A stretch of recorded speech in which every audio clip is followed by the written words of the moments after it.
Hey, it's Brookie. Says right on my shirt. I've been talking to my students quite a bit about inverting chords. So I would call it an inversion. What does that mean? I believe normally we think of a chord as, say, like a C chord. The root is the lowest note we're going to hit, the C note. So that'd be a normal voicing. Root, third, fifth. Root, third, fifth.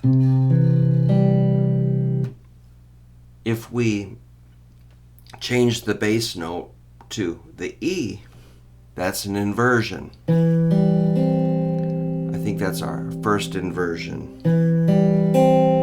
So that'd be a third, fifth root. And I think the second inversion, if I'm correct, we'd have a G for a bass note. So that's G, C, E, fifth, root, third. I think that's correct. So it's kind of interesting. You take a C chord and kind of fun to do.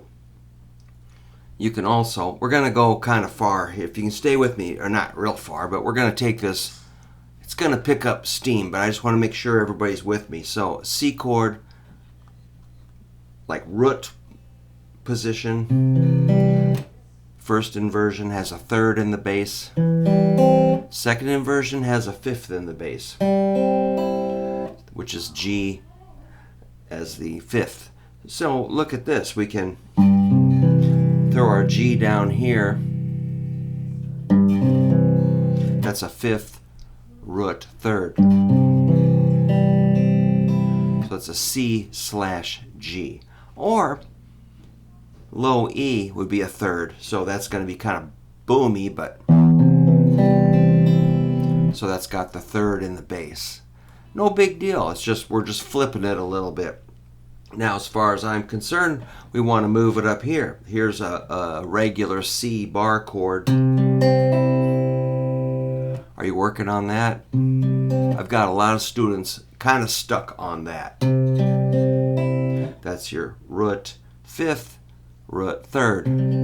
So it's still, you got your root in the bass like we want it. Normally, normal chord. Now, here's the flip. I call it flipping it into a... So instead of a root, we got a third. We've done this on this channel a few times recently. So the third, it really sounds nice. I like that third. It's cool, man. E, G, C. So instead of this, just do that, which is, I'll tell you the fret numbers. It's 7, 5, 5. Starting on the fifth string, 7, fourth string, 5, third string, 5. That's E, G, C. So think of this as C. Here's a C, and here's a C. All true. Okay, so what do you do with it? The nice thing about this here position is it kind of relates to your, like a major pentatonic scale.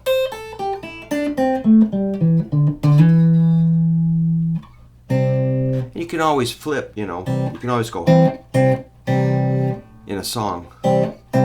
I would work on moving from one to the other.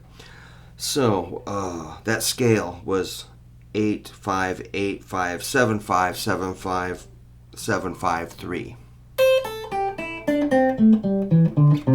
Kind of your old major pentatonic scale, real common.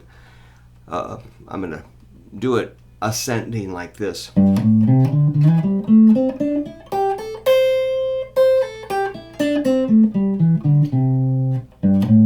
I like to put those three notes because it's really common in popular music. That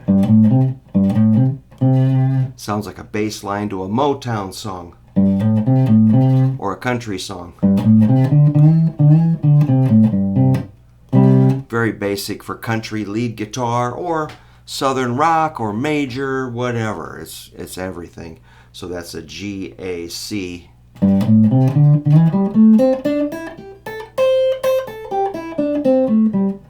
And that chord just falls right in there. So if you need to get back to some chords, back to strumming,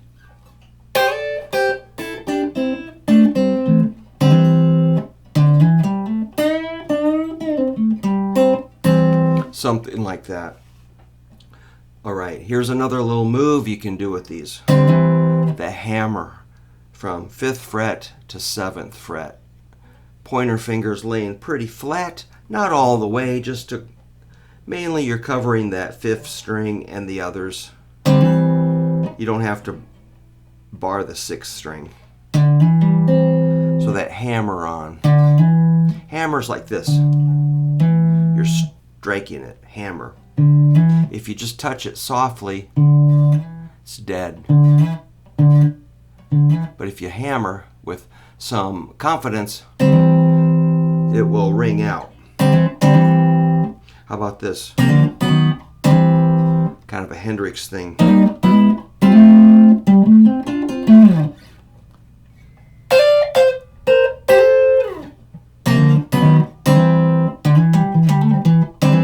Then you can get into that scale a little bit. First learn that hammer on, and then really you're shooting for these 2 5s.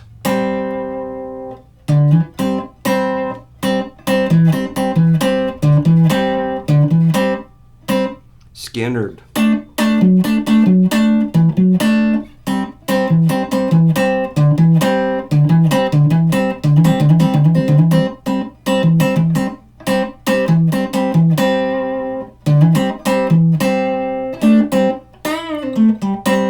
Then you can get in, well, check this out. You got that other hammer. That's on the 4th string, 5/7. Again, I'm hanging out. I'm targeting the 3rd and 4th strings.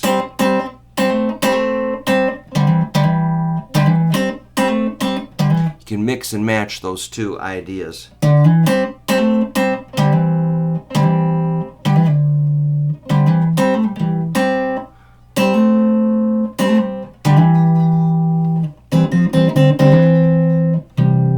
You can add more notes. That was a 4th interval. This is a 3rd.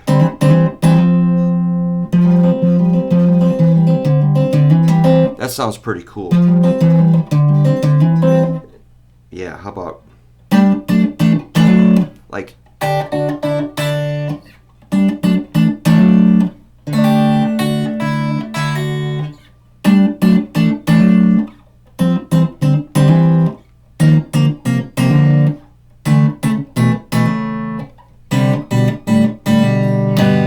G.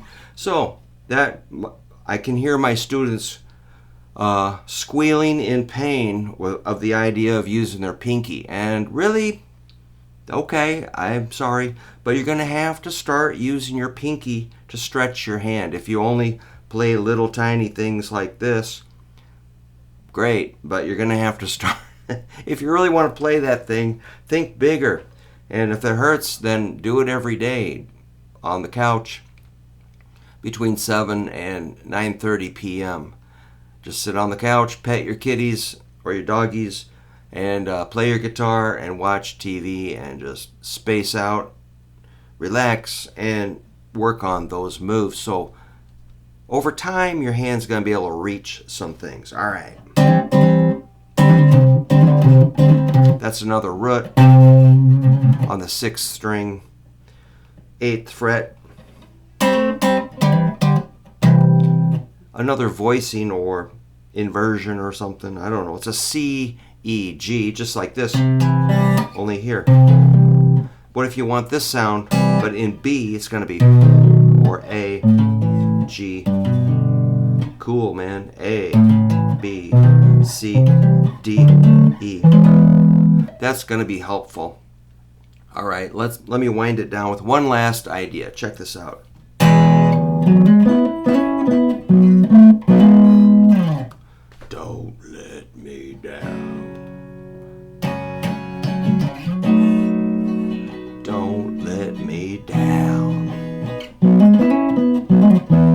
Same kind of lick.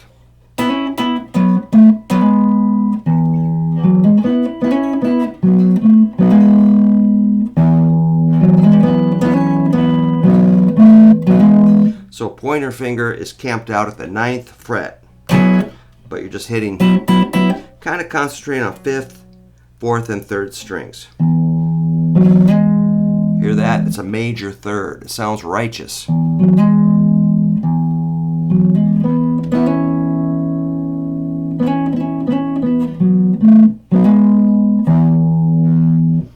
I wonder where they picked that up.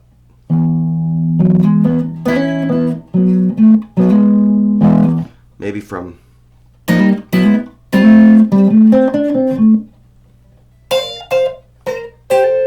cross-pollination, man.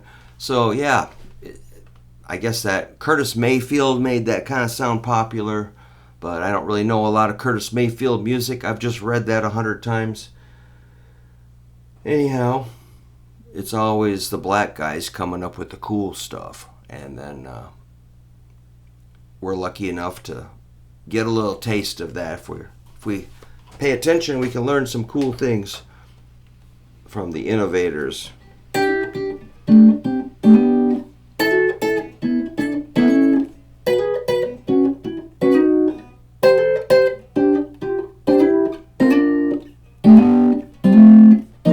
So you can move that around.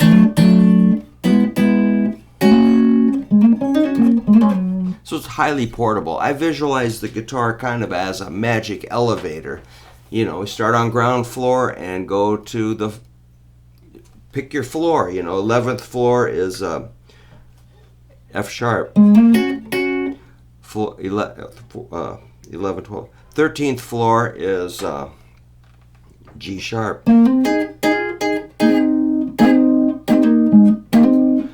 Just a visualization. So get in the elevator and, you know, don't stay on the ground floor. Work your way up the neck, you know. A lot of my students, they kind of hang out here, and we're starting to work up the neck, but the sooner you can get up the neck, the better. And you will find in my chord book, I'll show you one page. It's page 46. It just has a diagram of the neck. You could draw in the notes, or on an earlier page it has the notes kind of started. I started drawing them in. I thought I'm going to leave it blank and you can fill in the rest. Where is that? Here we go. Page 7 has a diagram of the neck, has the notes started, so you can definitely start learning your notes up the neck. So this is my book. They're $20. I've got a whole new box of them ready to go. I just sold 4 yesterday to Rick. Thank you, Rick. A lot of people buy them as gifts and hand them out to people learning. Like, hey man, here's a book. Learn your chords. Thank me later. So anyway, thanks a lot for stopping by. If you want to subscribe, that's cool. You don't have to. But if you want to give me a thumbs up, that's nice. Thank you. So just thanks for practicing. That's all I care about, is we're learning. Guitar, you know, if people practice guitar, it's gonna make you a nicer person, I think. You're gonna be more humble. You're gonna be more generous and kind, gentle and understanding, because guitar is difficult and nothing's easy on guitar. You gotta work at it every day. Get your hands stretched out, learn your notes, use your pinky, ring, middle, index, thumb. Just take care of your hands, learn your notes, learn your inversions, learn your chords. Hey man, today I'm going up to Cedar Falls to play with my Stones group. I'm going to take that AC-30 up there. We'll see if I can get it out the door. That's going to be funny. Hopefully it doesn't start on fire. Those things are kind of cantankerous, I understand. But anyhow, I shall prepare for that. But before I went, I wanted to make sure you know your inversions, those inversion chords. So if you have any questions, let me know. I hope I didn't leave anybody behind. I want everybody to learn this stuff because it's fun. It sounds good. It's not that hard. You just got to work at it every day, and your hands will get used to these weird shapes that I'm showing you. And I do have some of those in my book. So peace out, and remember, this is old Brookie here from Shock Treatment. Take care.